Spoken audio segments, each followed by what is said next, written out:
Yun, magandang tanghali sa inyo mga bossing. High-Ace Commuter Day content po. Nagpa-install po si bossing ng Staria Captain seat. Yan. Tapos, ni-conversion po namin ang remaining seat po ni bossing. Yan.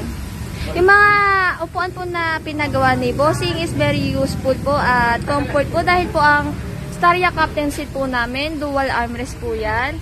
Yan. Then, nare-recline po yan. Sa butterfly seat naman, very useful po nito kasi pwede po siyang lagayan ng mga bagahe, maleta. Yan.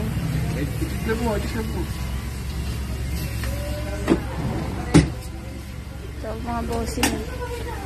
Yun, luwag nito mga bossing, oh. Madriglan din to mga bossing, ah.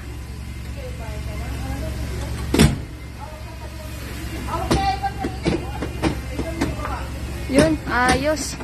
Pwede na. Nag-avail din po si bossing ng headrest sa laser niya, full matting at engine bay cover po na plain lang. Yan. With USB po yan mga bossing.